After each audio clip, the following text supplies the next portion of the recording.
क्रांति की शुरुआत जो है वो दूसरों से उम्मीद रखकर नहीं होती है। क्रांति की शुरुआत होती है खुद क्रांति बनने से।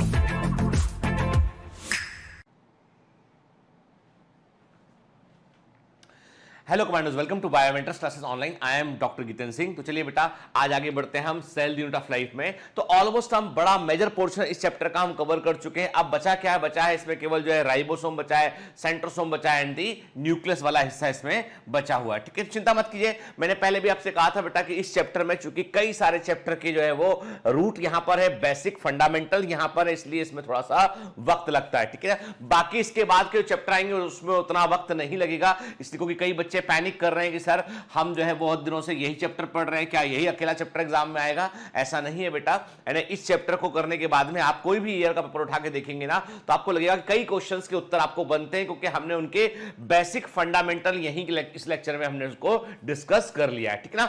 जैसे आपको आपके सिलेबस की चिंता है, बिल्कुल वैसे ही मुझे भी आपके सिलेबस की चिंता है, क्योंकि यहां पर हम लोग जो है सब लोग एक ही लक्ष्य के लिए काम कर रहे हैं, वो है नीट 2021 को फोड़ कर आना। ठीक है ना? क्लियर? यानी हम चाहते हैं कि बायोमेंटर्स का रैंक 1 से लेके जो है वो टॉप जो रैंक AIR 1 से लेकर पहले 1000 बच्चों में मैक्सिमम बच्चे बायोमेंटर्स के हो, उसके लिए हम कोशिश कर रहे हैं। ठीक है, तो थोड़ा सब्र के साथ पढ़ते हैं, समझते हुए पढ़ते हैं हम चीजों को बेटा। ठीक है ना? तो जल्दबाजी में हमें एक होता है कोर्स को निपटाना कि केवल निपटा दिया काम खत्म हो गया, नहीं, ऐसा नहीं करना हमको, क्योंकि हम पहले भी पढ़े, लास्ट में भी हम रिपीटर है तो पहले भी पढ़े हैं, तो हमको वो सारे फंडामेंटल्स एकदम क्लियर होना चाहिए। यानी what is the benefit of biomentor? एक ही बेनिफिट बायोमेंटर का होना चाहिए कि आपके फंडे क्लियर होना चाहिए और आप एग्जाम में अच्छा परफॉर्म करके आना चाहिए। चलिए, तो बातें बंद और काम पे लगते हैं बेटा हम लोग यहां पे। ठीक है, तो चलिए, तो अब हम पिछली क्लास में हम देखे थे बेटा लाइसोसोम के बारे में, वैक्यूल्स के बारे में। तो मैंने आपको बताया था कि प्राइमरी लाइसोसोम होता है, सेकेंडरी लाइसोसोम होता है, टर्शियरी लाइसोसोम होता है, और हमने कहा था कि क्या होता है, फिर होता है रेसिडुअल, मैंने कहा फिर होता है जो ऑटोफेजिक लाइसोसोम होता है। ठीक है, मैंने आपसे कहा था कि प्राइमरी लाइसोम, सेकंड लाइसोम एंड रेसिडुअल लाइसोम, जिसको मैंने टर्शियरी लाइसोम कहा था, कि जो एक्सोसाइटोसिस में भाग लेता है। तो देखा हमने कि जो गोल्जी कॉम्प्लेक्स सीधा बर्ड बन के आया प्राइमरी लाइसोम था, और जिसने जो है डाइजेशन का प्रोसेस को ऑपरेट किया वो सेकेंडरी लाइसोम था। सेकेंडरी लाइसोम बनने के लिए प्राइमरी लाइसोम को फूड वैक्यूल से फ्यूज करना पड़ता है। जब पूरा डाइजेस्टेड फूड बाहर निकल गया, जो वेस्टेज प्रेजेंट था उसको हमने क्या बोला?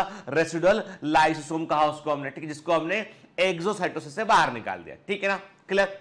फिर हमने क्या देखा? हमने वैक्यूल्स के बारे में बात किया, और मैंने आपको साफ साफ समझाया है कि सेंट्रल वैक्यूल और जो वैक्यूल एनिमल्स के अंदर होते हैं, दे में be small vacuoles, group of vacuoles. क्या जनरली एनिमल्स में सेंट्रल वैक्यूल देखने आपको नहीं मिलेगा। हाँ, सेंट्रल वैक्यूल प्लांट्स में देखने मिलेगा आपको, और देयर आर फंजाई जिनके अंदर सेंट्रल वैक्यूल आपको देखने मिल सकता है। सेंट्रल वैक्यूल का फायदा ये होता है कि सेल का साइज बढ़ जाता है just because of entry of the water. Protoplasm का वॉल्यूम नहीं बढ़ाना पड़ता, जिससे कि एनर्जी इफिशिएंट तरीके से ग्रोथ हो पाती है। ध्यान से बात सुनिएगा के, यानी प्लांट्स जो है they can grow with a very energy efficient way, क्योंकि उन्हें प्रोटोप्लाज्म कब बनाना पड़ता है, और उनकी सेल की ग्रोथ के लिए जो आवश्यक प्रेशर दबाव है वो कहां से आता है? वो वाटर की एंट्री से आता है। इसलिए प्लांट सेल में water content as compare to animal cell अधिक होता है, just because of central vacuole. ठीक है ना? क्लियर? चलिए, अब बात करेंगे बेटा, आज हम राइबोसोम के बारे में हम बात करेंगे। अब राइबोसोम क्या होता है? मैंने पहले भी आपको बताया बेटा, बॉडी या स्ट्रक्चर, ऐसा बॉडी या स्ट्रक्चर जिसके अंदर राइबोस न्यूक्लिक एसिड प्रेजेंट हो, उसे क्या बोलेंगे? उसे हम बोलेंगे राइबोसोम बोलेंगे। तो राइबोसोम क्या होता है? ऐसा बॉडी या स्ट्रक्चर जिसके अंदर राइबोस न्यूक्लिक एसिड पाया जाता है। मतलब राइबोसोम जो है वो आरएनए और प्रोटीन से बने हुए पार्टिकल होते हैं, और इनके लिए इसीलिए हम क्या वर्ड यूज करते हैं? इसीलिए इनके लिए हम जो है वो RNP पार्टिकल ने राइबो न्यूक्लियोप्रोटीन पार्टिकल वर्ड भी हम इनके लिए इस्तेमाल करते हैं। चूंकि इनकी खोज की थी पेलाडे ने, पेलाडे ने इनकी खोज की थी, इसलिए इनको हम पेलाडे ग्रेन्यूल भी कहते हैं। ठीक है, और बड़ा अच्छा, किसी ने मुझसे बड़ा अच्छा क्वेश्चन किया कि शायद डाउट सेक्शन में शेल मैडम से पूछा कि एक एमसीक्यू पूछा गया बुक के अंदर कि किस सेल ऑर्गेनेल को सेल का इंजन कहते हैं, किस सेल ऑर्गेनेल को सेल का इंजन कहते हैं। ठीक है, तो कई बच्चे कंफ्यूज थे न्यूक्लियस को लेकर, माइटोकॉन्ड्रिया को लेकर, राइबोसोम को लेकर। देखो बेटा, सेल का जो इंजन है ना, नंबर के जो सेल का जो इंजन है, इंजन का मतलब है सेल के अंदर चलने वाली सारी प्रोसेस जो है, जो चीज मेन चीज है वो बनाता है। उठ इंजन क्या करता है, इंजन मेन चीज बनाता है। ठीक है, यानी जो मेन वर्क है वो इंजन करता है। तो एक्चुअली में सेल के अंदर जो मशीनरी लगी हुई है, जो इंजन लगे, वो है राइबोसोम। और जो उसका जो उसका कंट्रोलर है, जो उसका गाइड है, कंट्रोलर है या फोरमैन है, जो पूरी मशीनरी को ऑपरेट कर रहा है, जो ऑपरेटर है, वो है न्यूक्लियस। ठीक है ना। And the energy provider is the mitochondria. Energy provider कौन होता है, माइटोकॉन्ड्रिया होता है। ठीक है ना। तो ये क्या होते हैं, ये सेल के इंजन के समान है। मतलब चाहे प्रोकैरियोटिक सेल हो, चाहे यूकैरियोटिक सेल हो, चाहे मेसोकैरियोटिक सेल हो, कोई भी सेल हो, उसके अंदर यदि जो है वो आपको हर सेल के अंदर जो है मेजर कंपोनेंट क्या होता है, प्रोटीन एंड वाटर होता है। और protein is the highest amount में प्रेजेंट ऑर्गेनिक कंपोनेंट सेल के अंदर होता है। और चूंकि प्रोटीन से ही एंजाइम बनते हैं, मतलब with very few exception the enzymes are protein. तो मतलब फंक्शनल प्रोटीन ही एंजाइम होते हैं जो मेटाबॉलिक प्रोसेस को ऑपरेट करते हैं। और यदि मेटाबॉलिक प्रोसेस ऑपरेट नहीं होगी तो लाइफ नहीं हो सकती है। इसका मतलब यह है कि प्रोटीन को बनाना है सेल के लिए, सेल के सर्वाइवल के लिए सबसे इंपॉर्टेंट बात होती है बेटा प्रोटीन को बनाना। यानी प्रोटीन बनाना सेल के सर्वाइवल के लिए सबसे इंपॉर्टेंट होता है। और प्रोटीन बनाने का मतलब होता है कि अमाइनो एसिड को जोड़कर उसका पॉलीमराइजेशन करना। मतलब बेसिकली क्या काम करता है बेटा, यानी जो है राइबोसोम का काम क्या होता है, वो अमीनो एसिड को जोड़ता है और ऐसी पॉलीमर को बनाता है। इसे बोलते हैं हम पेप्टाइड चेन बोलते हैं कि ये अमीनो एसिड्स हैं। ठीक है, इनको हम पेप्टाइड चेन बोलते हैं। तो मतलब ribosome is basically a platform, एक ऐसे प्लेटफॉर्म के समान होता है जो कि पेप्टाइड बॉन्ड का निर्माण करता है, पेप्टाइड बॉन्ड सिंथेसिस करता है। क्लियर। चलिए तो देखते हैं हम यहां पर। देखिए आप क्या देख रहे हैं, आप देख रहे हैं एक एमआरएनए मॉलिक्यूल जो आपको ये दिखाई पड़ रहा है। This is the mRNA molecule. मैंने आपसे कहा ये क्या, ये बेटा ये है एक एमआरएनए मॉलिक्यूल है। ये एमआरएनए मॉलिक्यूल आप देख रहे हैं कि ये एमआरएनए मॉलिक्यूल है। कहां से बन के आया है, यानी हमें मालूम होना चाहिए कि न्यूक्लियस के अंदर डीएनए होता है। डीएनए अपनी इंफॉर्मेशन एमआरएनए को देता है। जब डीएनए अपनी इंफॉर्मेशन एमआरएनए को देता है, इस प्रोसेस को हम बोलते हैं ट्रांसक्रिप्शन कहते हैं। इसे हम ट्रांसक्रिप्शन कहते हैं। क्लियर। ठीक। फिर एमआरएनए क्या करता है, एमआरएनए जाता है राइबोसोम के पास जाता है और राइबोसोम पर जाकर जो है वो प्रोटीन को बनाता है। तो एमआरएनए के टेम्पलेट पर प्रोटीन का बनना कहलाता है ट्रांसलेशन कहता है। उसे हम ट्रांसलेशन कहते हैं। और ट्रांसलेशन की प्रोसेस कहां होती है, ये होती है राइबोसोम में होती है। ये प्रोसेस कहां होती है, राइबोसोम में होती है। ट्रांसक्रिप्शन कहां होता है, ये न्यूक्लियस के अंदर होता है, न्यूक्लियस में होता है। तो डीएनए से एमआरएनए का बनना वो न्यूक्लियस के अंदर होता है, उसे हम ट्रांसक्रिप्शन कहते हैं। और एमआरएनए जो है वो न्यूक्लियस से बाहर निकल के आता है, न्यूक्लियर पोर्ट से बाहर निकलता है, साइटोप्लाज्म में आता है, वहां जाकर राइबोसोम से जुड़ता है। राइबोसोम जो है वो एमआरएनए के मैसेज को पढ़ता है और उसके अकॉर्डिंग अमीनो एसिड्स को एक के बाद एक जोड़ता है और प्रोटीन चेन को वो बनाता है। ठीक है ना। Clear. This is the entire matter. And every gene, हम कहते हैं कि every gene express itself by the way of transcription and translation. किसी भी जीन को यदि अपने आप को प्रकट करना है, एक्सप्रेस करना है, तो उसको प्रोटीन बनाना ही पड़ेगा। यानी कोई भी जीन को अपने आप को प्रकट करना है, एक्सप्रेस करना है, तो उसके लिए क्या होता है, उसके लिए उसे by process of transcription and translation का सहारा लेना पड़ता है। ठीक है ना। क्लियर। मतलब gene express themself in the form of protein.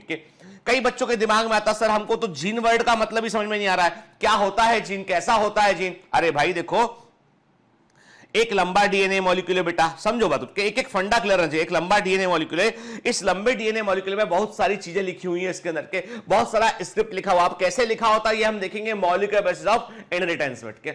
लंबे डीएनए पर बहुत सारी इंफॉर्मेशन है। तो जहां पर हम कहते हैं, यहां पर हम जो है हम कहते हैं कि जहां पर हम कहते हैं कि इंफॉर्मेशन जो है वो हमारे काम की होती है। मैंने कहा कि ये डीएनए का ऐसा हिस्सा है जहां पर जो है कोई प्रोटीन को बनाने वाली इंफॉर्मेशन, हमने लिख दिया प्रोटीन, हमने लिखा कि यहां पर प्रोटीन को बनाने वाली इंफॉर्मेशन है, कोई काम की इंफॉर्मेशन है। इसके बाद की जो इंफॉर्मेशन है उनसे प्रोटीन नहीं बनता है। फिर दूसरी इंफॉर्मेशन आ गई, इससे प्रोटीन बनता है। तो मतलब डीएनए का वो हिस्सा जो एक कोई पर्टिकुलर सूचना या मैसेज रखता हो, डीएनए का वो हिस्सा जो कोई पर्टिकुलर सूचना या मैसेज रखता हो, उसको हम जीन कहते हैं। तो मतलब gene is made up of DNA, but every DNA is not a gene, every gene is a DNA. Her gene एक डीएनए होता है, पर हर डीएनए एक जीन नहीं हो सकता है। भाई आपने लेबोरेटरी में डीएनए बना दिया तो वो थोड़ा ना जीन है। जीन तो जो है नेचुरली एक मैसेज कैरी करता है, क्लियर? अरे भाई सिंपल सी बात है कि मैंने आपसे कहा कि यदि हम जो है वो बड़ी सिंपल सी बात यहां पे करते हैं। एक छोटा सा हम एग्जांपल लेते हैं यहां पे, ठीक है? मेरे पास जो है वो एग्जांपल के लिए मैं, ठीक है, मैंने एक जो है वो कॉपी लेके आया, मैं, ठीक है? एक मेरे पास में जो है वो कॉपी है, ठीक है? इसमें कुछ नहीं लिखा, इसमें पेजेस है, इट इज हैविंग पेजेस, इसमें पेजेस है इसके अंदर, ठीक है? पर ये ब्लैंक है, कुछ भी है काम का, इसमें कुछ भी नहीं लिखा है इसके अंदर, खाली ब्लैंक है, इट इज अ ब्लैंक, ठीक है? चलिए हमने कहा ये ब्लैंक है। अब हमने क्या किया, हमने जो है ऐसे ही पेजेस को लेके आए। हमने कहा कि चलिए हमारे पास जो है वो ऐसे ही पेजेस है। अब देखिए ये भी पेजेस है, पर इसमें कुछ लिखा हुआ है, तो काम का है या नहीं है?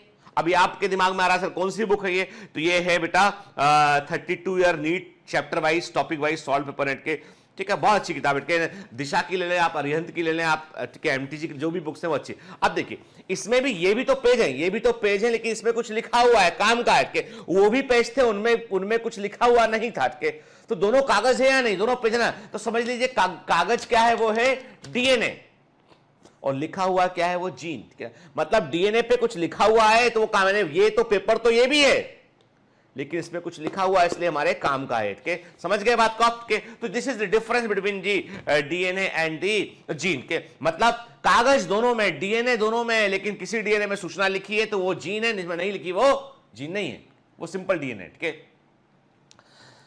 आगे और डिटेल बात। अभी हम क्या देख रहे हैं, हम देख रहे हैं यहाँ पे कि हमें दिखाई पड़ रहा था कि ये जो है वो हमारा, यदि हम देखें यहां पे,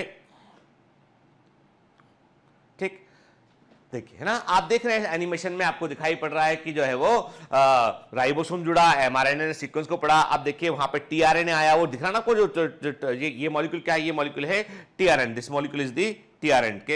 हम देखिए ये जो आ रहे हैं ना, ये टीआरएन है जो अमाइनो एसिड को लेके आया, फिर अमाइनो एसिड जो आपस में जुड़ गए और क्या बना, पेप्टाइड बॉन्ड बना, उससे प्रोटीन चेन का फॉर्मेशन हुआ के। और ऐसे राइबोसोम ने एमआरएनए को पढ़ता हुआ राइबोसोम लगातार आगे बढ़ रहा है और लगातार अमाइनो एसिड को जोड़ रहा है, पेप्टाइड बॉन्ड को बना रहा है, और उससे क्या बन रहा है, उससे प्रोटीन श्रृंखला बन रहा है, प्रोटीन चेन का फॉर्मेशन हो रहा है। That is the process of the translation, यही प्रोटीन सिंथेसिस की प्रक्रिया होती है सेल के अंदर। तो गलती मत करना बेटा, सेल के अंदर प्रोटीन सिंथेसिस में जो है वो याद रखिएगा बेसिकली होता क्या है, बेसिकली अमाइनो एसिड का पॉलीमराइजेशन होता है, और इसमें क्या होता है, इसमें राइबोसोम इंपॉर्टेंट रोल प्ले करता है, ठीक है? चलिए अब नोट करते हैं इसमें कुछ हम। The ribosomes were first observed by Claude as a part of microsome. सबसे पहले राइबोसोम को क्लाउडे ने माइक्रोसोम के रूप में देखा, लेकिन वो पहचान नहीं पाए इसको, ठीक है? यानी क्लाउडे ने बताया कि कुछ ऐसे टुकड़े मिलते हैं हमें होमोजेनेशन करने पर जो लिविंग सेल में नहीं होते हैं, उन टुकड़ों को हमने माइक्रोसोम कहा था। और पहले हम पढ़ चुके हैं कि ये माइक्रोसोम रफ एंडोप्लाज्मिक रेटिकुलम के टूटने पर बनते हैं, ठीक है? Robinson and Brown observed ribosome in bean root, but the credit of discovery of ribosome goes to Pillade. Robinson और ब्राउन ने जो है बीन रूट के अंदर राइबोसोम को खोज लिया था, देख लिया था उन्होंने, लेकिन खोज का श्रेय मिला किसको, पेलाडे को मिला के। पेलाडे ने राइबोसोम वर्ड को दिया, उन्होंने पेलाडे ने राइबोसोम टर्म को प्रस्तुत किया, और राइबोसोम्स को चूंकि पेलाडे ने डिस्कवर किया था, इसलिए राइबोसोम को हम पेलाडे ग्रेन्यूल्स भी कहते हैं। और ये हनीबी का मतलब क्या है, मैंने कहा ना, these are the most frequent question. यदि आपने नहीं पढ़ा, नहीं दिमाग में रखा, तो ये डंक मारेगा। डंक मारेगा मतलब ये है कि आपका नंबर कम कर देगा, याद रखना, ठीक है? इसलिए कुछ इंफॉर्मेशन दिमाग में रहना चाहिए, ठीक है? फिर ribosomes in nucleoplasm were reported by Sau and Seto, ठीक है? न्यूक्लियोप्लाज्म के अंदर भी राइबोसोम दिखाई पड़ते हैं, ये साउ और सेटो ने बताया। एक्चुअली क्या होता है कि न्यूक्लियोप्लाज्म के अंदर राइबोसोमल आरएनए का निर्माण होता है, ठीक है? और न्यूक्लियोप्लाज्म के अंदर राइबोसोमल आरएनए को बनाने वाला होता है न्यूक्लियोलस, ठीक है? न्यूक्लियोलस वो हिस्सा है जिसको हम बोलते हैं राइबोसोमल फैक्ट्री ऑफ सेल कहते हैं, इसको हम राइबोसोमल फैक्ट्री ऑफ सेल कहते हैं, ठीक है? इसे हम कोशिका की राइबोसोमल फैक्ट्री कहते हैं। मतलब सेल के अंदर राइबोसोम का निर्माण कहां होता है? वो होता है न्यूक्लियस में। न्यूक्लियस में राइबोसोमल आरएनए बनाने वाला होता है न्यूक्लियोलस होता है, और न्यूक्लियस के अंदर कुछ प्रोटीन को बाहर से बुलवाया जाता है, और ये प्रोटीन कहां बनते हैं? साइटोप्लाज्म में ये प्रोटीन बनते हैं जो न्यूक्लियर पोर से न्यूक्लियस के अंदर आते हैं, और ये प्रोटीन और राइबोसोम आरएनए आपस में जुड़ते हैं और उससे राइबोसोम की सब यूनिट बनती है, और वो उनको फिर न्यूक्लियर पोर से बाहर कर देते हैं। मतलब राइबोसोम का लगातार निर्माण कहां चल रहा होता है? राइबोसोम का लगातार निर्माण चल रहा होता है कहां पर? न्यूक्लियोप्लाज्म में। मतलब राइबोसोम का लगातार जो है वो सिंथेसिस न्यूक्लियोप्लाज्म में हो रहा होता है with the help of the nucleolus. Nucleolus बना रहा होता है उसको, ठीक है। अब लेकिन राइबोसोम फंक्शनल कहां पर होते हैं? वो साइटोप्लाज्म में काम कर रहे होते हैं। बनते कहां है? बनते हैं न्यूक्लियस में, काम करते हैं साइटोप्लाज्म में। और राइबोसोम को बनाने वाली राइबोसोमल फैक्ट्री ऑफ सेल किसको बोलते हैं? न्यूक्लियोलस को हम राइबोसोमल फैक्ट्री ऑफ सेल कहते हैं। अब ये न्यूक्लियोलस क्या होता है, कैसा कंपोनेंट होता है, ये हम आगे न्यूक्लियस में पढ़ेंगे। अभी समझ लीजिए कि न्यूक्लियस के अंदर एक बॉडी या स्ट्रक्चर होता है जिसे हम न्यूक्लियोलस कहते हैं, और वो राइबोसोम को बनाने का काम करता है, राइबोसोमल आरएनए को बनाता है वो, ठीक है। फिर to explain ribosomal structure, Stoffler and Whitman proposed quasi symmetrical model। ये मॉडल बेटा कई बार कितना मैच दी कॉलम में आते हैं, और ये एक प्रकार समझ लीजिए बाउंसर क्वेश्चन होते हैं, एक तरीके से ये बाउंसर क्वेश्चन होते हैं, ठीक है। तो इसलिए हमको इनके लिए तैयार रहना, ठीक है। तो कई बार ऑप्शन में लिखा आता है आपको, तो आपको समझ में आता है क्या बोल दिया इसने एग्जामिनर ने, तो दिमाग में रखना है हमको, ठीक है। एक राइबोसोम के स्ट्रक्चर को समझाने के लिए स्टॉफलर और विटमैन ने क्वासी सिमेट्रिकल मॉडल दिया, ठीक है। और लेक ने प्रपोज किया एसिमेट्रिकल मॉडल, जिसको हम मानते हैं, जो मॉडल एक्सेप्टेड है वो लेक का मॉडल है। लेक ने दिया asymmetrical model to explain the ribosomal structure. Important है बेटा, ठीक है। देखो अब कई बच्चों ने, मैंने कहा ना कि कई बच्चे इस बात को लेके पैनिक कर रहे हैं, सर के लेक्चर बोला कि एक चैप्टर को सर बड़ा टाइम देके पढ़ा रहे हैं। एक्चुअली ऐसा नहीं बेटा, मैंने आपको पहले भी कहा, मैं भाई कई बार बोल चुका है चीज कि ये चैप्टर फंडामेंटल है बेटा, बेसिक्स है। दूसरी बात ये, यदि मैं प्योरली एनसीईआरटी के पॉइंट को बांचता हुआ चलूंगा ना, तो आपका सिलेबस में जो है वो 2-3 महीने के अंदर ही पूरा कर दूंगा, पर उससे फायदा नहीं होगा बेटा हमको, कि उससे हम अंडरस्टैंडिंग ही डेवलप नहीं होगी हमारे। हमें लगेगा, हमें आपको लगेगा सर ने अपना काम कर दिया, और आपको और मैंने कहा ना कि फाइनल आउटकम होता है रिजल्ट। और हम किससे कॉम्पीट कर रहे हैं? हम केवल बायोमेंटर्स के कमांडोज आपस में कॉम्पीट नहीं कर रहे हैं। दरअसल हम कॉम्पीट करने के लिए तो XYZ इंस्टीट्यूट के बच्चे भी हैं, ABC इंस्टीट्यूट के बच्चे भी हैं, बहुत सारे बच्चे हैं कि अच्छा पढ़ने वाले बच्चे होंगे। जरूरी थोड़ी ना कि सारे बहुत अच्छे बच्चे हमारे बायोमेंटर में जुड़े हो, कई बच्चे कहीं और भी पढ़ रहे होंगे बेटा के। तो हमको लेकिन ये सिद्ध करना पड़ेगा कि हम सबसे श्रेष्ठ हैं, सबसे बेहतर हैं, और वो सिद्ध करने का एक ही तरीका है कि हम मेहनत करने से कभी पीछे ना हटें, हम बकायदा जो है एफर्ट करते रहें और दम लगा के पढ़ते रहें, और हम एग्जाम में फोड़ कर आएं। इसके अलावा कोई तरीका नहीं बेटा के। आपके बोलने को, मेरे बोलने को कोई महत्व नहीं देगा, आपके और मेरे परिणाम को लोग देखेंगे, उसके लिए कोशिश कर रहे हैं, ठीक है। चलिए, The ribosome are made up of RNA and protein। Ribosome जो है वो RNA प्रोटीन से बने होते हैं। इनको हम ribo nucleoprotein particle, RNP particle भी कहते हैं, इन्हें हम राइबो न्यूक्लियोप्रोटीन पार्टिकल भी कहते हैं, ठीक है, क्लियर, ठीक। The RNA present in ribosome is known as the अब कई बार बतलाया मैंने आपको कि जो RNA राइबोसोम के अंदर पाए जाते हैं वो राइबोसोम RNA होते हैं, और ये कहां बनते हैं? They are synthesized in the nucleus of nucleus, very IMP। ये नाभिक के न्यूक्लियस के न्यूक्लियोलस के अंदर बनते हैं, and the ribosome are the smallest and most abundant also, smallest and most abundant, सबसे अधिक पाए जाने वाले, most abundant cell organ of the cell के राइबोसोम कोशिका के अंदर प्रेजेंट सबसे छोटे और सबसे अधिक संख्या में पाए जाने वाले सेल ऑर्गन होते हैं, जो जिनका साइज 170 से लेके जो है वो 230 डायमीटर होता है, ठीक है, एंगस्ट्रॉम। जिनका साइज जो है 170 से लेके 230 एंगस्ट्रॉम डायमीटर का होता है, जिनका डायमीटर कितना होता है? 170 से लेके 230 एंगस्ट्रॉम होता है। याद रखिएगा, इनकी खोज इलेक्ट्रॉन माइक्रोस्कोप की खोज के बाद हुई, क्योंकि कारण यह है कि इतने छोटे होते हैं कि इनको आप नॉर्मल कंपाउंड माइक्रोस्कोप से नहीं देख सकते, आप नहीं देख सकते आप इसको, ठीक है ना। Discovered after the discovery of electron microscope, समझ में आई बात? चलिए, है ना। अब आते हैं कि हमारी प्रिय पुस्तक एनसीईआरटी इसके बारे में क्या विचार प्रकट करती है कि ribosomes are the granular structure, दानेदार संरचनाएं होती हैं। First observed under the electron microscope, पहली बार इलेक्ट्रॉन माइक्रोस्कोप में देखे गए। डेंस पार्टिकल चूंकि प्रोटीन से बने होते हैं तो इलेक्ट्रॉन आर पार नहीं निकल पाता है के। और देखा किसने था, जॉर्ज पेलोडो ने देखा 1953 में। तो यहां पर चूंकि ईयर दे रखा है बेटा, तो ईयर को दिमाग में रखिएगा आपके। जनरली एनसीईआरटी ने ईयर दिया है तो कई बार वो पूछ लेते हैं उठ के, वो कहते हैं लिखा हमने बुक में, तुमने क्यों नहीं पढ़ा? हाँ, तुम्हारी गलती। चलो, they are composed of ribonucleic acid, RNA and protein and are not surrounded by any membrane। याद रखिएगा, सेल के अंदर दो ऐसे सेल कंपोनेंट होते हैं, जहां पर दो ऐसे सेल ऑर्गेनल होते हैं जिनमें मेम्ब्रेन नहीं होती है, राइबोसोम और सेंट्रोसोम। तीन ऐसे होते हैं सेल कंपोनेंट जिनके पास डबल मेम्ब्रेन होती है, न्यूक्लियस, माइटोकॉन्ड्रिया, क्लोरोप्लास्ट, और बाकी सबके पास क्या बात है, सिंगल मेम्ब्रेन होती है। ठीक है ना? ठीक है।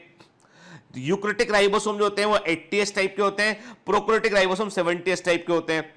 एस का मतलब यहां पे स्वेडबर्ग यूनिट होता है जो अवसादन गुणांक को दर्शाता है बेटा, और it is indirectly A measure of the density and the size, IMP।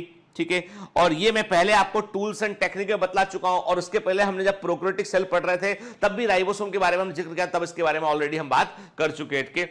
और 70, और अब देखो बेटा, सबसे बड़ी बात है, ribosome are made up of 2 unequal sub unit के, ये दो असमान अनइक्वल सब यूनिट से बने होते हैं। तो गलती मत करना, केवल दो सब यूनिट आंसर नहीं होगा, कि कई बार एग्जामिनर करता है देता है ribosomes are made up of, option A 2 equal sub unit, option B 1 large unit, option C 1 large and 1 small unit के। तो हम क्या 2 यूनिट रखते आते हैं, तो हम खट से लगाते हैं आंसर, गलत आंसर के। राइबोसोम 2 अनइक्वल सब यूनिट से बड़ा होता है, एक बड़ी होती है एक छोटी होती है के। तो both 70S and 80S ribosome are composed of the 2 sub unit. ठीक है, अब ये खत्म हो गई बात एनसीईआरटी का, कहानी खत्म उसकी के। Ribosomes are the engine use by, देखो मैंने कहा ना, अब आ गया ये इंजन वाला वर्ड के। तो ये क्वेश्चन देखो बेटा, है ना, आपने जो क्वेश्चन पूछा वो देखो डायरेक्ट पॉइंट के अंदर इंक्लूडेड ऑलरेडी के। राइबोसोम जो होते हैं वो इंजन होते हैं जो सेल के अंदर प्रोटीन सिंथेसिस में रोल प्ले करते हैं, and they are the universal component of the cell. ये सेल के अंदर यूनिवर्सल कंपोनेंट होते हैं, मतलब आपको prokaryotic cell, mesokaryotic cell, eukaryotic cell सबके अंदर आपको देखने मिलेंगे। ठीक है, क्या होते हैं, दे प्रोवाइड ए स्कैफोल्ड। अब ये वर्ड जो होता है बेटा, ये AIPMT में पूछा गया, एम से पूछा गया कि स्कैफोल्ड का बताता है एलिवेटेड प्लेटफॉर्म, एक ऐसी जगह जहां पर कि 3 चीजें काम कर सके। ये एक ऐसी जगह होती है जहां पर कि mRNA, ठीक है, tRNA, ठीक है, प्लस अमाइनो एसिड सब मिलकर काम कर सके। कि mRNA सूचना लेके आएगा, tRNA अमीनो एसिड को लेके आएगा, और इसको जोड़ के बॉन्ड बनेगा और प्रोटीन बनेगा। के तो जो एलिवेटेड एक प्लेटफॉर्म होता है ना, जहां पे सब, जैसे मैंने कहा कि प्लेटफॉर्म इज ए प्लेस जहां पर कि कई सारे लोग खड़े रहते हैं, कि एक साथ इकट्ठे होते हैं। तो ये वो प्लेटफॉर्म है सेल के अंदर जहां पर प्रोटीन सिंथेसिस के लिए एमिनो एसिड को इतने पास लाया जाता है कि वो पेप्टाइड बॉन्ड को बना ले। ठीक है, for the ordered interaction of all the molecule involved in the protein synthesis के, and जो भी molecule protein synthesis में involve होते हैं बेटा, अब यहां पर जब मैंने कहा ना कि आपका mRNA है, tRNA है, अमीनो एसिड है के, और जो एंजाइम है पेप्टाइड ट्रांसफर, वो सब कुछ यहां पर प्रेजेंट रहेगा। तो ऐसा प्लेटफॉर्म ये होता है। कि प्रोकैरियोटिक में राइबोसोम साइटोप्लाज्म में फ्री होते हैं, क्योंकि प्रोकैरियोटिक में एंडोप्लाज्मिक रेटिकुलम नहीं होता है बेटा। ठीक है, फिर यूकैरियोटिक में राइबोसोम साइटोप्लाज्म में फ्री भी होते हैं और ER की मेम्ब्रेन से जुड़े होते हैं, और ऐसे ER को क्या बोलते हैं हम, रफ एंडोप्लाज्मिक रेटिकुलम कहते हैं हमके। फिर इन sales engaged in producing protein for export, कि जैसे मान लो कोई सेल को प्रोटीन को बाहर भेजना है तो उसके 90% तक राइबोसोम ER की मेम्ब्रेन से जुड़े होंगे, क्योंकि ER की मेम्ब्रेन सबसे बेस्ट जगह है कि वहां प्रोटीन को बनाओ, और उसके ट्यूब्यूल के थ्रू, उसके जो ट्यूब होते हैं, यानी ER का जो नेटवर्क होता है, उससे प्रोटीन को आप कहीं भी भेज सकते हो। तो ऐसे प्रोटीन जिनको सेल के बाहर कहीं भेजना होता है, ऐसी सेल्स के अंदर बड़ी मात्रा में रफ एंडोप्लाज्मिक रेटिकुलम डेवलप होता है, और उस पर ribosome, most of the ribosome उस पर जुड़े होते हैं, कि 90% राइबोसोम ER में होते हैं। एस्चेरिचिया कोलाई में तकरीबन 10,000 राइबोसोम पाए जाते हैं। एक नॉर्मल मैमेलियन सेल में 10 मिलियन राइबोसोम है। सोचिए एक सेल के, हमारी बॉडी में ट्रिलियंस ऑफ सेल हैं, और उसमें से आप सोचिए कि एक सेल के अंदर 10 मिलियन, 10 मिलियन के आसपास के आपको राइबोसोम देखने मिलते हैं। 1 मिलियन 10 लाख होता है, समझ लीजिए कि मतलब 100 लाख के आसपास, मतलब एक जो है हम बोलेंगे कि 1 करोड़ के आसपास राइबोसोम एक सिंगल सेल के अंदर प्रेजेंट है। ठीक है, eukaryotic ribosome are around twice in size as compare to the prokaryotic ribosome. Eukaryotic ribosome size में प्रोकैरियोटिक राइबोसोम से लगभग दुगने होते हैं बेटा। ठीक है, और याद रखिए राइबोसोम जो होते हैं वो 2 असमान उप इकाई से बने होते हैं, एक बड़ी इकाई होती है, एक छोटी होती है, और बेसिकली ये स्फेरॉइडल पार्टिकल होते हैं। ये स्मॉल सब यूनिट है, ये लार्ज सब यूनिट के, ऐसे राइबोसोम बने होते हैं। ठीक है।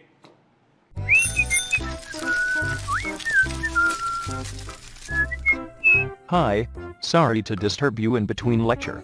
But it's important to inform you. You should download Biomentors app from Google Play Store. We need your support, so please take subscription to become an official commando of Biomentors. Bye bye. Continue your lecture. Membraneless cell organelle है और strongly negative. अब question उठता है why they are strongly negative? Because they have RNA and RNA is having phosphate. RNA में phosphate होता है और इस फॉस्फेट के कारण आरएनए पर नेगेटिव चार्ज होता है. चूंकि इनमें बड़ी मात्रा में आरएनए पाया जाता है इसलिए ये भी नेगेटिवली चार्ज होते हैं. ठीक है. Ribosomes are the cell organelle that are present in all type of cell. ठीक है, मालूम है हमें. फिर ये वो सेल ऑर्गेनेल होते हैं जो दूसरे सेल ऑर्गेनेल के अंदर भी पाए जाते हैं. देखिए माइटोकॉन्ड्रिया के पास 70s राइबोसोम है, क्लोरोप्लास्ट के पास अपना 70s राइबोसोम है. वो सेमी ऑटोनोमस सेल ऑर्गेनेल कहते हैं. तो मतलब these are the organelle within the organelle के. इनको हम क्या बोलते हैं कि कोशिका अंग के अंदर पाए जाने वाले कोशिका अंग कहते हैं. Organelle within the organelle कहते हैं हमके. ये कहां? क्लोरोप्लास्ट और माइटोकॉन्ड्रिया के अंदर हमको देखने मिलते हैं. ठीक है, देखिए है ना, क्या देख रहे हैं आप? स्मॉल सब यूनिट, लार्ज सब यूनिट देख रहे हैं आप ना. और ये क्या हो रहे हैं बेटा? देखो आपने ना ईआर पर राइबोसोम जुड़े हुए, कुछ राइबोसोम फ्री दिखाई पड़ रहे थे. इमेज को ध्यान से देखिए. इलेक्ट्रॉन माइक्रोस्कोपिक व्यू है ये बेटा. क्या हम ट्रांसमिशन इलेक्ट्रॉन माइक्रोस्कोपिक व्यू देख रहे हैं हम. वो बता रहा है आपको कि साइटोसोल के अंदर कुछ फ्री राइबोसोम मिलेंगे, फिर ईआर की मेम्ब्रेन से जुड़े राइबोसोम मिलेंगे. और ये सब राइबोसोम जो होते हैं उन्हें मैग्नीफाई करके देखेंगे तो दो सब यूनिट, दो अनइक्वल सब यूनिट के रूप में हमको दिखाई पड़ेंगे. ठीक है, क्लियर? चलिए, है ना. देखिए ब्यूटीफुल पिक्चर कह रहे हैं. इलेक्ट्रॉन माइक्रोस्कोपिक पिक्चर, जो सबसे एडवांस इलेक्ट्रॉन माइक्रोस्कोप है ना बेटा, वो इमेज को लेते हैं और उसको 3D में कन्वर्ट भी कर देते हैं. उठके तो हम वही देख रहे हैं. इलेक्ट्रॉन माइक्रोस्कोप की हेल्प से एक 3 डायमेंशनल स्ट्रक्चर को क्रिएट किया हमने कंप्यूटर ग्राफिक्स की हेल्प से. क्या देख रहे हैं हमने लार्ज सब यूनिट. लार्ज सब यूनिट में देख रहे हैं आप सेंट्रल जो है वो प्रोट्यूबरेंस देख रहे हैं. लार्ज सब यूनिट में आपको एक जो है बीच में मध्य में आपको उभार दिखाई पड़ रहा है. इस उभार को क्या बोला हमने? सेंट्रल प्रोट्यूबरेंस बोला. ठीक है, देखिए ना, ये हम देख रहे हैं. ठीक, जब भी एमआरएनए से, ध्यान से एक बात सुनिए, जब भी एमआरएनए से राइबोसोम जुड़ता है ना तो सबसे पहले स्मॉल सब यूनिट जुड़ती है. सबसे पहले स्मॉल सब यूनिट जो है वो इससे जुड़ती है. एंड स्मॉलर सब यूनिट एमआरएनए से पहले जुड़ती है, उसके लार्जर सब यूनिट जुड़ती है. और इन दोनों सब यूनिट को जोड़ने के लिए मैग्नीशियम आयन इज रिक्वायर्ड. कि मैग्नीशियम आयन जो होता है बड़ा इंपॉर्टेंट रोल प्ले करता है राइबोसोम की सब यूनिट को आपस में जोड़ने के लिए. ठीक है, ठीक. तो अवसादन गुणांक के आधार पर देखें तो राइबोसोम 3 तरह के होते हैं, 70s, 80s और एक नया बताया मैंने आपको ये 55s. जब एग्जामिनर पूछेगा ना तब अपना ज्ञान दीजिएगा. ठीक है ना. अभी लेकिन सुन लीजिए क्योंकि एग्जाम में आता है इसलिए बता रहा हूं. के सुन लीजिए इस बात को. ठीक. 80s राइबोसोम की यदि हम बात करें बेटा तो 80s राइबोसोम जो है वो आपको कहां देखने मिलेंगे? यूकैरियोटिक के साइटोसोल में देखने मिलेंगे. ईआर से जुड़े होंगे ये. क्या? ठीक. 2 आसमान सब यूनिट से मिलकर बने होंगे. एक होगी बेटा large unit 60s, small 40s. ठीक है ना. और मैग्नीशियम आयन की हेल्प से जुड़ेंगे. अब ये सब तो हम जानते हैं कि 80s राइबोसोम की 2 उप इकाइयां होती हैं, 60s और 40s. ठीक है ना. और ये मैग्नीशियम आयन की हेल्प से जुड़े होते हैं. ठीक है ना. राइबोसोम की मेम्ब्रेन पर देखो, ये राइबोसोम कहां होते हैं? ईआर की मेम्ब्रेन पर होते हैं और न्यूक्लियस की आउटर मेम्ब्रेन पर भी जुड़े होते हैं. ठीक है, देख रहे हैं आप. लार्ज सब यूनिट देख रहे हैं, स्मॉल सब यूनिट और कैसे जुड़ता है देख रहे हैं आपके. ये दोनों सब यूनिट को दिखा रहा हूं मैं कि स्मॉल सब यूनिट कैसा होता है. जैसे मैंने आपसे कहा ये स्मॉल सब यूनिट है के, और ये लार्ज सब यूनिट कैसे जुड़ता है. और इसके बीच में क्या करेगा? ये एमआरएनए इसको इसने पकड़ दिया है. ठीक है ना. ठीक है, क्लियर. लार्जर सब यूनिट जो बड़ी उप इकाई होती है उसमें 3 तरह के राइबोसोम आरएनए होते हैं और 40 टाइप प्रोटीन होते हैं. किसकी बात करें हम? 80s राइबोसोम में जो 60s लार्जर सब यूनिट 60s होती है उसमें 3 तरह के राइबोसोम आरएनए होते हैं, 40 टाइप के प्रोटीन होते हैं. और ये 3 तरह के राइबोसोम आरएनए क्या होते हैं बेटा? ये याद रखना है आपको, इंपॉर्टेंट है कि 5.8s, 5s और 28s के ये याद रखना है, एग्जाम में आता है. ये मॉलिक्यूलर बेसिस ऑफ इनहेरिटेंस का एक हिस्सा है जो मैं आपको यही बतला रहा हूं कि 12th क्लास एनसीईआरटी में जो मॉलिक्यूलर बेसिस ऑफ इनहेरिटेंस में एक हिस्सा है रखा बेटा, उसको यहां पर भी हम डिस्कस कर रहे हैं बेटे. 5.8s, 5s and 28s. ठीक है. स्मॉलर सब यूनिट में एक राइबोसोम आरएनए होता है, वो भी 18s का होता है, याद रखना है इसको, भूलना नहीं के. और 30 टाइप के इसमें प्रोटीन होते हैं. ठीक है.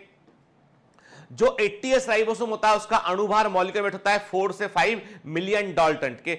80s राइबोसोम में आरएनए प्रोटीन का अनुपात 1:1 होता है। ये सारी चीजें एग्जाम में पूछी जाती है, कुछ भी इररिलेवेंट नहीं है, दिमाग से निकाल देना कोई दिमाग में आ रहा हो डाउट के, ये सब दिमाग में रखना है बेटा आपको, कोई एग्जाम में पूछा गया इसलिए बता रहा हूं के। और डायमीटर इसका 32 नैनोमीटर होता है के। और जब मैग्नीशियम आयन का कॉन्सेंट्रेशन 10 गुना बढ़ जाता है तो दो 80s राइबोसोम आपस में जुड़ जाते हैं और एक डाइमर को बनाते हैं, और वो डाइमर 120s का होता है, वो डाइमर 120s का होता है, ठीक ना। एक अकेले राइबोसोम को बेटा हम मोनोसोम कहते हैं, ठीक है। चलिए फिर इंटरेस्टिंग, ऐसा कौन सा एंटीबायोटिक है जो 80s राइबोसोम को इनएक्टिव कर प्रोटीन सिंथेसिस को रोक सकता है, वो है साइक्लोहेक्सिबाइड के। तो साइक्लोहेक्सिबाइड एक ऐसा एंटीबायोटिक होता है जो कि 80s राइबोसोम में प्रोटीन सिंथेसिस को रोक सकता है, क्या क्लियर। अब एक और इंटरेस्टिंग, अब देखो बेटा ये क्या है, ये बिल्कुल एक ऐसे फैक्ट है कि ये क्या है, ये ऐसे फैक्ट्स हैं जो एग्जाम में पूछ लिए जाते हैं कई बार के, ठीक है। और ये बिल्कुल out of the box fact है के, जो एनसीईआरटी में नहीं मेंशन है, आपको जनरली एमसीक्यू बुक के अंदर देखने नहीं मिलेंगे, लेकिन यदि आप बीएचयू पीएमटी पेपर उठा के देखेंगे, एम्स का देखेंगे, तो ये क्वेश्चन कभी ना कभी आए हुए क्वेश्चन है। मैं हमेशा कहता हूं कि आप 50 किताबें मत लगाइए, लेकिन आप पुराने सॉल्व पेपर जरूर देखिए उनको, कि आपको समझ में आएगा कि हाँ एग्जामिनर का दिमाग कहां कहां जा सकता है। और मैं हमेशा कहता हूं कि कोई भी एग्जाम जो होता है ना बेटा, इट्स लाइक ए वॉर, और वॉर में आपको अपने शत्रु के दिमाग को पढ़ना होता है। And exam is like a war, and to win a war you have to understand the thinking of the your enemy, कि वो कहां से अटैक करेगा, क्या कर सकता है, तभी आप वॉर को जीत सकते हैं आप, ठीक है। और इसीलिए जब हम किसी बड़े एग्जाम की तैयारी करते हैं ना, तो हमें पता होना चाहिए कि एग्जामिनर ने पहले कहां कहां पर उसने हमला किया हुआ है, यानी किस किस क्वेश्चन से उसने हमला मारा हुआ है, ठीक है। और उन क्वेश्चन को तो पहले कवर करना ही है हमको, ताकि वो दोबारा वहां से हमला ना कर दे। समझ में आई बात, ठीक है। चलिए, तो कमांडोज हैं, आप सबको तैयार रहना है हमेशा।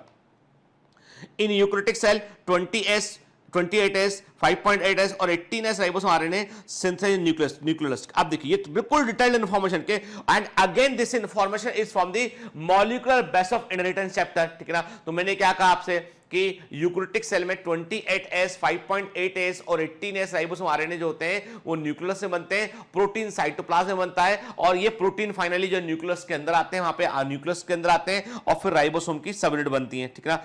5s राइबोसोम आरएनए जो होता है वो न्यूक्लियस के बाहर डीएनए के एक हिस्से से बनता है, और उस हिस्से को हम क्या, वो डीएनए बेसिकली रिपीटेटिव डीएनए होता है, उसमें बार बार दोहराए गए क्रम होते हैं। 5s आरएनए जो होता है, ध्यान से, 5s आरएनए प्रोकैरियोटिक और यूकैरियोटिक सेल दोनों में कॉमन होता है, और ये एक प्राचीनतम आरएनए, हम कहते हैं ये प्रिमिटिव राइबोसोमल आरएनए के आरएनए, एक प्रिमिटिव राइबोसोमल आरएनए है, ठीक है।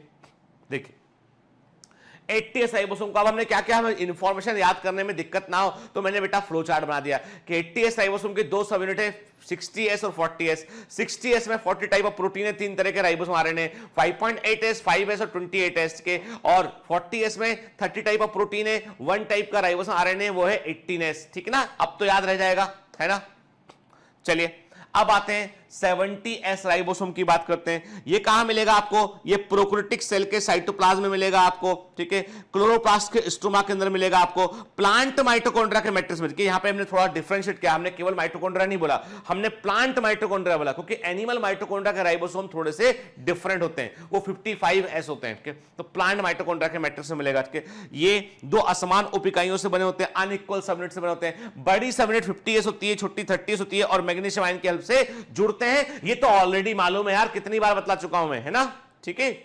फिर बड़ी सब यूनिट में 2 प्रकार के राइबोसोम आरएनए होते हैं, 34 टाइप प्रोटीन होते हैं, और ये कौन से होते हैं बेटा, ये होते हैं 23s और 5s, ठीक है ना। जबकि स्मॉलर सब यूनिट में एक तरह का राइबोसोम आरएनए होता है 16s, ठीक है ना, और स्मॉलर सब यूनिट में 21 टाइप के प्रोटीन होते हैं। तो मतलब प्रोकैरियोटिक राइबोसोम और यूकैरियोटिक राइबोसोम, मतलब 70s राइबोसोम और 80s राइबोसोम के बीच में कॉमन क्या है, कॉमन है उसमें 5s RNA is the common, ठीक है, ठीक। देख रहे हैं 50s and the 30s, 2 sub unit मिलकर जुड़कर जो है वो बनता है क्या, 70s राइबोसोम बनता है, ठीक है। 70s राइबोसोम का मॉलिक्यूलर वेट 3 मिलियन डाल्टन होता है। इसमें आरएनए और प्रोटीन का रेशियो 2:1 होता है। इसका डायमीटर 29 नैनोमीटर होता है। इसका जब जो है, इसमें जब मैग्नीशियम आयन का कॉन्सेंट्रेशन 10 गुना बढ़ेगा तो 2 70s राइबोसोम आपस में जुड़ जाएंगे और क्या बनेगा, एक 100s राइबोसोम बनेगा, ठीक है। और ये राइबोसोम कभी नहीं, 70s राइबोसोम कभी भी मेम्ब्रेन से नहीं जुड़ते हैं, केवल सेल यानी बैक्टीरिया में आपको सेल मेम्ब्रेन के इनर साइड देखने मिलेंगे, पर यूकैरियोटिक में कभी भी मेम्ब्रेन से जुड़े हुए आपको देखने नहीं मिलेंगे, ये मीडियम में डिस्पर्स होते हैं, बिखरे होते हैं, ठीक है।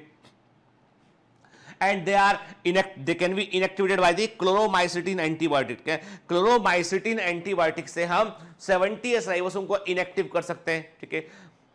प्रोकैरियोटिक सेल में 23S, 5S और 16S राइबोसोम आरएनए जो है वो जो सर्कुलर डीएनए होता है उसके एक स्पेशल पार्ट से बनते हैं और उस पार्ट को हम आरडीएनए बोलते हैं, ठीक है। उसके लिए हम क्या बोलते हैं, उसको हम पार्ट को हम आरडीएनए कहते हैं या आरआरएनए ओपेरॉन कहते हैं हमके। और ये वो डीएनए का हिस्सा होता है बैक्टीरिया के, सर्कुलर डीएनए का ये वो हिस्सा होता है जिसमें कि जो है राइबोसोमल आरएनए को बनाने की सूचना होती है,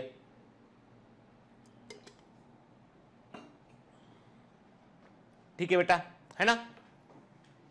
और सब कुछ कहां बनता है, ये साइटोप्लाज्म में बनता है, ठीक है। देखिए, है ना, फिर से फ्लो चार्ट बना दिया। 70S राइबोसोम, 50S, 30S दो हिस्सों में बांटते हैं इसको हम। 50S में 34 टाइप प्रोटीन, दो तरह के राइबोसोम आरएनए हैं, 5S और 23S। और 30S में क्या है बेटा, 21 टाइप ऑफ प्रोटीन है और एक प्रकार का राइबोसोम आरएनए है, 16S। क्लियर, ठीक है। Then come to the 55S ribosome. जब ये आपको ध्यान रखना है बेटा कि जब एग्जामिनर आपसे पूछेगा तब बताना है, एग्जामिनर, ठीक है। हम करते हैं इसको ऑन डिमांड, जब एग्जामिनर पूछेगा आपसे तो बतलाना है, ठीक है। अदरवाइज आपको केवल दो ही तरह के राइबोसोम मान के चलना है, 70S और 80S के। पर समटाइम्स द क्वेश्चंस गोइंग जो है वो इस पोर्शन में, स्पेशली सेल बायोलॉजी में क्वेश्चन डिटेल में पूछ लिया जाता है, ठीक है ना।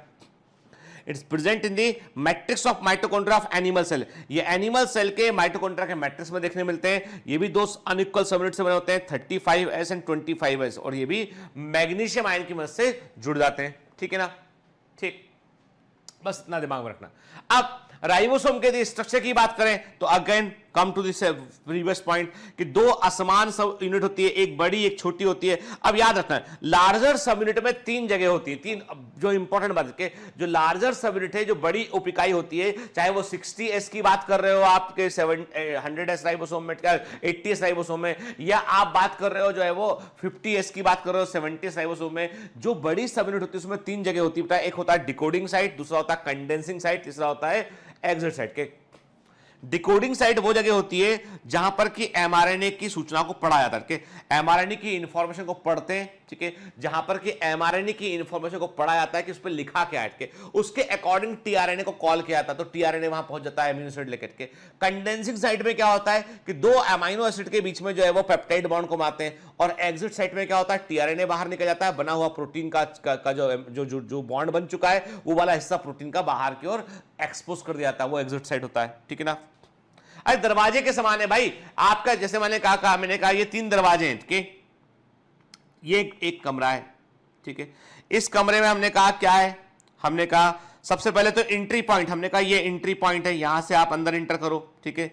जो भी काम है आपका, यहाँ पे बॉस बैठा हुआ, एक आदमी बैठा हुआ यहाँ पे काम करने वाला, उससे आपका काम कर देगा वो, ठीक है। ये मैंने कहा ये आपका काम कर दिया, ठीक है, ठीक है। आपका काम ऑफिस होता है ना इसके, और ये क्या है, ये आपका जो है वो एग्जिट गेट है कि यहां से आप बाहर निकल जाइए, काम आपका हो गया, आप यहां से बाहर निकल जाइए, ठीक है। मतलब है ना, क्या काम है आपका, मैंने कहा डिकोडिंग साइट, काम आपका किया यहां पे किया गया, यहां पे कंडेंसिंग साइट, और बाहर निकल गए एग्जिट साइट, ठीक है ना। काम क्या है, पूछा गया काम को, समझा गया काम को, अंदर भेजा गया, काम करवा दिया गया, और आपसे कहा चलो बाहर निकलो, हो गया काम आपका, ठीक है ना, क्लियर, ठीक। दोनों सबयूनिट मैग्नीशियम आयन की हेल्प से जुड़ती है बेटा के, ठीक है ना। और जब कभी मैग्नीशियम आयन का कॉन्सेंट्रेशन कम होता है, जब कभी सेल के अंदर मैग्नीशियम आयन का कॉन्सेंट्रेशन कम होता है, तो दोनों सबयूनिट आपस में डिसोसिएट आती है, अलग अलग पाई जाती है, ठीक है ना। याद रखिएगा बेटा कि enzyme peptidyl transferase is the integral part of larger subunit. ये एग्जाम में कई बार पूछा गया, इंपॉर्टेंट पॉइंट है बेटा का, ठीक है। एंजाइम पेप्टिडिल ट्रांसफरेज जो होता है ये पेप्टाइड बॉन्ड को बनाने में इंपॉर्टेंट रोल प्ले करता है, और ये राइबोसोम की लार्जर सबयूनिट में हमको देखने मिलता है, ठीक है ना। The peptidyl transferase participate in the formation of peptide bond. ये पेप्टाइड बॉन्ड को बनाने में भाग लेता है बेटा, किसके बीच में, अमीनो एसिड के बीच में बॉन्ड बनता है, ठीक है ना। As a result protein chain is synthesized, और ये पेप्टाइड बॉन्ड क्या होता है, CONH is the peptide bond, this is the peptide bond. इस पेप्टाइड बॉन्ड को बनाने में ये रोल प्ले करता है, ठीक है ना, क्लियर। फिर इन protein chain the sequence of amino acid determined by the mRNA. क्या खास बात क्या होती है कि प्रोटीन श्रृंखला में जो सीक्वेंस, जो अमीनो एसिड का सीक्वेंस है, वो डिसाइड कौन करता है? वो डिसाइड करता है एमआरएनए। एमआरएनए पर जो सूचनाएं लिखी होती हैं उसके अकॉर्डिंग ही एमआरएनए, उसके अकॉर्डिंग ही राइबोसोम अमीनो एसिड को जोड़ता है और टीआरएनए अमीनो एसिड को वहां पे लाके डिलीवर करता है। क्या the amount of RNA which is present in ribosome is 70 to 75% of total RNA of the cell के, एंड एक सेल के अंदर सबसे अधिक मात्रा में मिलने वाला RNA जो है वो राइबोसोमल RNA होता है 70 से लेकर 75%। तो एक बात बेटा दिमाग में डाल लीजिए, ठीक है, एक सेल के अंदर सबसे अधिक मिलने वाला RNA होता है राइबोसोम RNA, नंबर 2 पे होता है टीआरएनए ट्रांसफर आरएनए जो अमीनो एसिड कैरी करता है, और सबसे कम मात्रा में होता है एमआरएनए। ठीक है, क्लियर? सबसे अधिक स्थायित्व जो होता है, स्टेबिलिटी, राइबोसोम आरएनए की होती है, नंबर 2 पे टीआरएनए की होती है। सबसे कम स्टेबिलिटी जो है वो एमआरएनए की होती है। काम खत्म, एमआरएनए को काट के अलग कर देते हैं, फेंक देते हैं उसको, ठीक है, डिस्ट्रॉय कर देते हैं। ठीक है, नहीं तो क्या करेगी वो, सूचना कंफ्यूज करती रहेगी। वो एक बार इसकी इन्फॉर्मेशन को पढ़ा, काम हो गया, हटा देते हैं, तोड़ देते हैं इसको। ठीक है, तो याद रखिएगा ये स्टेबिलिटी की बात भी है, ये कितनी परसेंट पर है। मैंने कहा ना कि सेल के अंदर सबसे अधिक मात्रा राइबोसोम आरएनए की होती है, उससे कम टीआरएनए की, सबसे कम होती है एमआरएनए की। ठीक है, और यदि हम स्टेबिलिटी की बात करें तो ribosomal RNA is the most stable RNA present in the cell. ठीक है, राइबोसोम क्या काम करते हैं? ये प्रोटीन सिंथेसिस में रोल प्ले करते हैं। इनको हम सेल की protein factories of the cell कहते हैं बेटा के। और इसके अलावा हम यदि इसके और एडिशनल वर्क दे, जिस देखो बेटा, जिस एमआरएनए से राइबोसोम जुड़ जाता है वो एमआरएनए को हमारे हमारी सेल के साइटोप्लाज्म में कई सारे ऐसे एंजाइम सिस्टम पाए जाते हैं जो एक्स्ट्रा जो भी एमआरएनए का काम पूरा हो गया उसको काट के फेंक देते हैं, हटा देते हैं। भाई जैसे मान लीजिए क्या खास बात क्या है? खास बात यह है कि मेरे पास में, मैंने आपसे कहा कि मान लो मैं कहता हूं आपसे कि मेरे पास में जो है वो, ठीक है, एक पेपर हट के सुनिएगा बात को। एक मेरे बॉस ने, मेरा कोई मान लो कोई बॉस है कि उस बॉस ने मुझे जो है वो लिख के भेजा कुछ कि उसने मुझे जो है वो कुछ बड़ी जरूरी चीजें लिख के भेजी। ये मैं जब कभी कभी ना मन की बात जब रिकॉर्ड करता हूँ ना तो मैं कुछ कविताएं लिखता हूँ, कुछ बिल्कुल तुरंत जब रिकॉर्डिंग करने जाता हूँ तभी लिखता हूँ। तो मतलब मैं आपको जानकर आश्चर्य होगा कि मैं बहुत ही उच्च कोटि का कवि हूँ। उच्च कोटि का मतलब ये नहीं कि मतलब बहुत महान कविताएं लिखता हूँ, मतलब ये कि मैं 2 मिनट में लिख लेता हूँ। क्या मतलब, मुझे कुछ कभी रिकॉर्ड करना हो तो मैं केवल दिमाग में थॉट आएगा मेरे तो मैं लिख दूंगा उसमें के।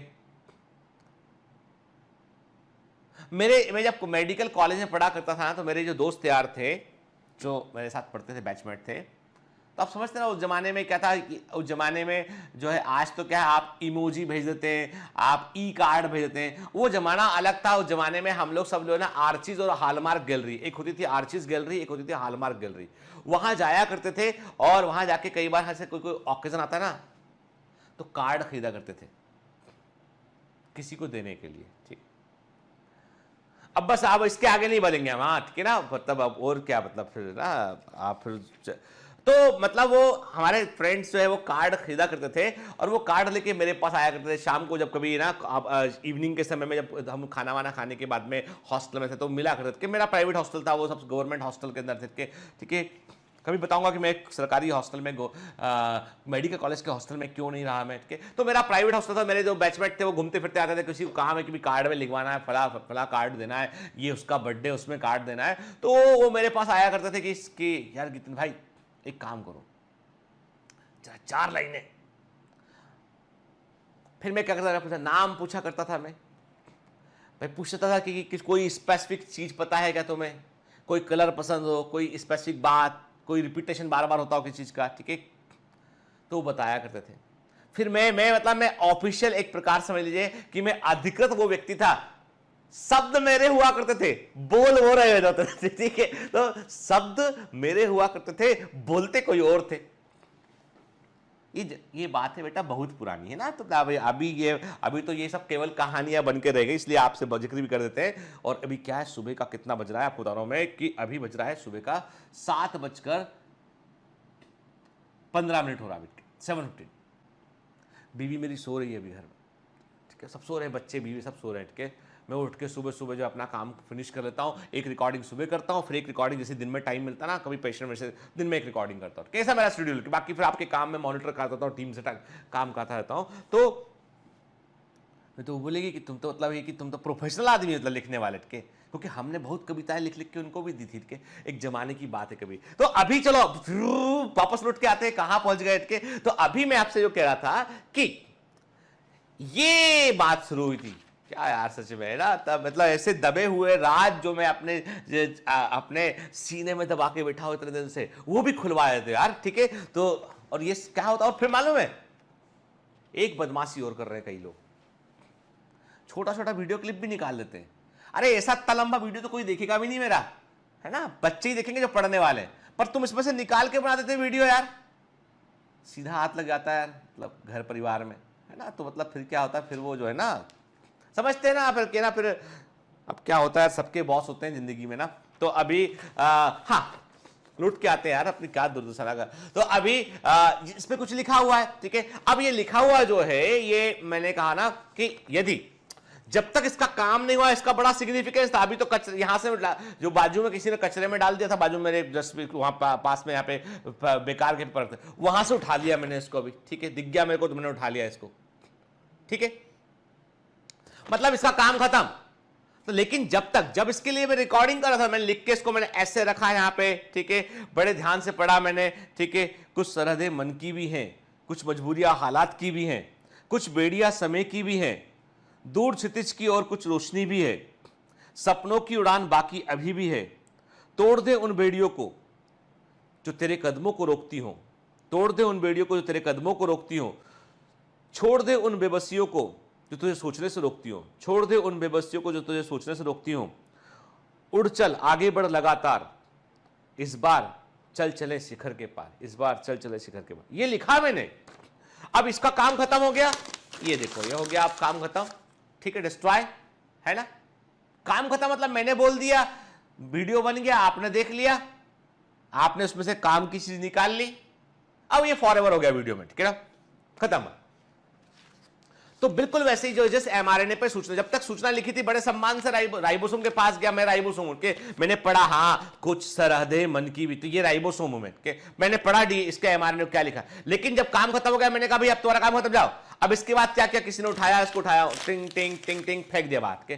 तो इसका मतलब ये है कि ऐसा ही, तो इसका मतलब अब एग्जामिनर करते हैं, वो तेज है, वो पूछता है कि वो कौन सा स्ट्रक्चर है जो सेल के अंदर एमआरएनए नेसेंट ऐसे एमआरएनए का प्रोटेक्शन देता है। जब तक राइबोसोम और एमआरएनए जुड़े हुए हैं, तब तक कोई भी एंजाइम सिस्टम, जब मैं यहां रिकॉर्डिंग कर रहा हूं तो इस तरह थोड़ी ना कि मेरे घर में काम करने वाली जो मैड है वो आएगी, बोलेगी भैया ये लिखा रखा कागज छीन के लेकर डस्टबिन में डाल दिया। अरे ऐसा थोड़ी ना होता है यार, क्या वो तो गलत है ना।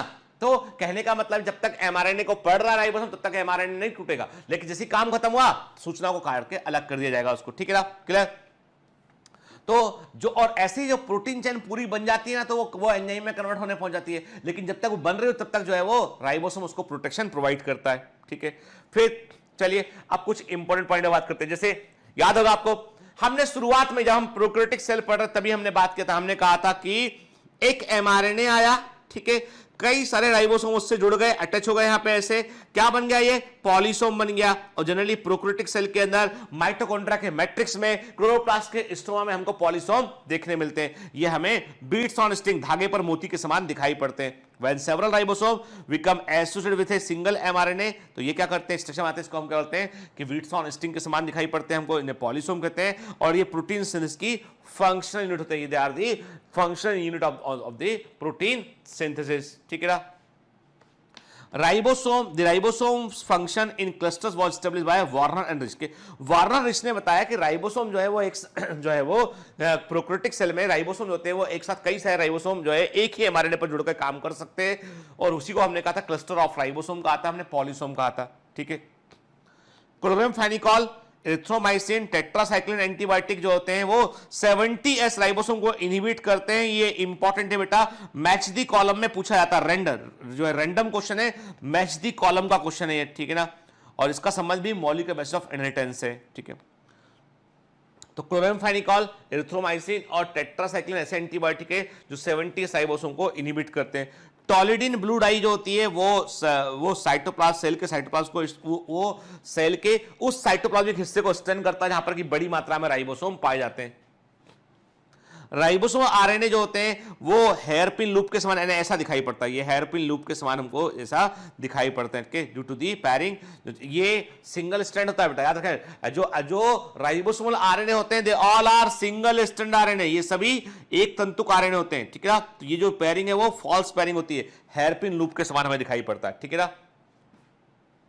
एस्चेरिचिया कोलाई में 6 ओपेरॉन होते हैं जिनमें that contain gene for ribosome protein. अब ये ओपेरॉन क्या होता है इतना समझ लीजिए, operon is a group of gene that control the protein synthesis के। ओपेरॉन जीन का समूह होता है जो प्रोटीन के बनाने का नियंत्रण करता है। तो इतना रखिए, एस्चेरिचिया कोलाई में 6 ओपेरॉन होते हैं जो राइबोसोमल प्रोटीन को बनाने का नियंत्रण करते हैं, ठीक है। न्यूक्लियोलस को हम राइबोसोमल फैक्ट्री कहते हैं। जितने पॉइंट आपको दिखा रहा हूं बेटा भाई, ये सारे पॉइंट जो होते हैं वो एग्जाम के एमसीक्यू, उनको हमने स्टेटमेंट में कन्वर्ट किया हुआ है। न्यूक्लियोलस राइबोसोमल फैक्ट्री कराते हैं, क्या। राइबोसोमल आरएनए को बनाने वाले जीन जो होते हैं वो रिपीटेटिव जीन होते हैं, बार बार सीक्वेंस दोहराए गए जीन होते हैं वो, ठीक है। Smaller subunit first interact with mRNA during protein synthesis. अब इतनी छोटी छोटी इंफॉर्मेशन में एग्जाम में पूछी गई है कि जो है प्रोटीन सिंथेसिस में एमआरएनए से सबसे पहले राइबोसोम की छोटी सबयूनिट जो है वो क्रिया करती है, ठीक है। पॉलीसोम को हम एर्गोसोम भी कहते हैं बेटा, ठीक है।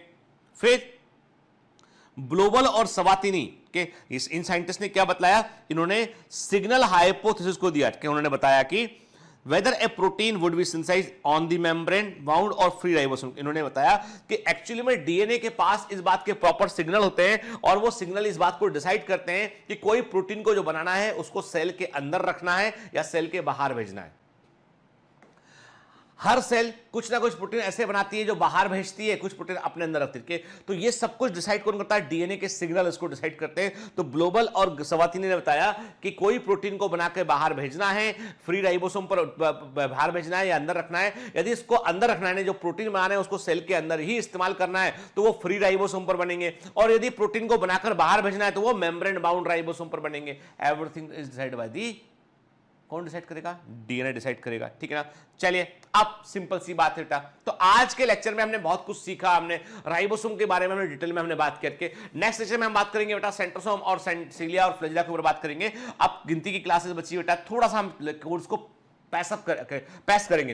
यानी इस चैप्टर के पूरा होने के बाद में कई बच्चे बोले सर आप बायोमोलिक्यूल्स ले लो, लेकिन मुझे ऐसा लगता है चूंकि अभी हमने सेल को अच्छे से पढ़ा है, हम सेंट्रोसोम पढ़ेंगे, सब पढ़ेंगे, तो मेरे विचार में हमको पहले सेल डिवीजन और सेल साइकिल और सेल डिवीजन कठिन चैप्टर है। सेल साइकिल और सेल डिवीजन कठिन चैप्टर है। एग्जाम में हर साल 3 क्वेश्चन कम से कम उस चैप्टर से आता है। मतलब आपको बता दो मिनट के हर यानी केवल जो है 90 क्वेश्चन बायोलॉजी में आता है। यदि आपने cell the unit of life और आपका जो है वो सेल साइकिल सेल डिवीजन को कंप्लीट किया है, तो आप मान के चलिए कि आप 6 से 8 क्वेश्चन आप सॉल्व करने पहुंच गए। 10% पेपर का दो चैप्टर, क्या, इसलिए हमको दिमाग में रखना है बात। तो हम अगला चैप्टर जो है क्या लेंगे, हम सेल साइकिल सेल डिवीजन लेंगे, ठीक है। उसके बाद इसीलिए मैंने टेस्ट के सिलेबस से बायोमोलिक्यूल को हटा दिया अभी मैंने, कि वो बायोमोलिक्यूल हम क्योंकि अभी 12th का जो पैस चल रहा है उस पैस में हमको मैच करने के लिए हमको बायोमोलिक्यूल्स लेंगे, देन हम मॉलिक्यूलर बेसिस को हम उसको कनेक्ट करेंगे, ठीक है।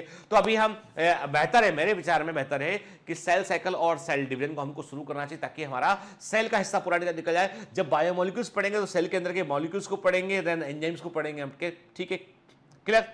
चलिए, और थोड़ा सा क्या है कि थोड़ा सा सिलेबस को अभी हमको लेके एनटीए ने अभी कोई भी निश्चय नहीं किया उन्होंने कि सिलेबस नीट का बदलेंगे या नहीं बदलेंगे। तो हम उन चैप्टर को पहले कवर करेंगे जो कोर चैप्टर है, क्योंकि कोर चैप्टर में कभी कोई छेड़ नहीं होगी उसमें। मान लीजिए उन्होंने जैसे कि सीबीएसई बोर्ड का उन्होंने कोर्स थोड़ा कम किया, मान लो वो बोलते हैं भी मॉर्फोलॉजी वाला हिस्सा हटा दो नीट में से, या एनाटॉमी का हिस्सा हटा दो, प्लांट एनाटॉमी प्लांट मॉर्फोलॉजी ज्यादा काम का नहीं है मेडिकल के पॉइंट ऑफ व्यू से। तो ऐसा यदि होता है तो हम वो चैप्टर से थोड़ा बाद में करेंगे बेटा, ठीक है ना। तो अभी जब तक पिक्चर क्लियर नहीं होती ना, और ये पिक्चर क्लियर कब होगी, ये जब ये 2020 का नीट का एग्जाम हो जाएगा, ठीक है ना। आई बात है, तो थोड़ा सब्र से काम लेते हैं, घबराए बगैर उन चैप्टर को पहले कवर करते हैं जो कोर चैप्टर जिनमें कोई छेड़छाड़ नहीं कर सकता है, ठीक है बेटा। चलिए तो पढ़ते रहिए बेटा, मेहनत करते रहिए, ऑल द बेस्ट।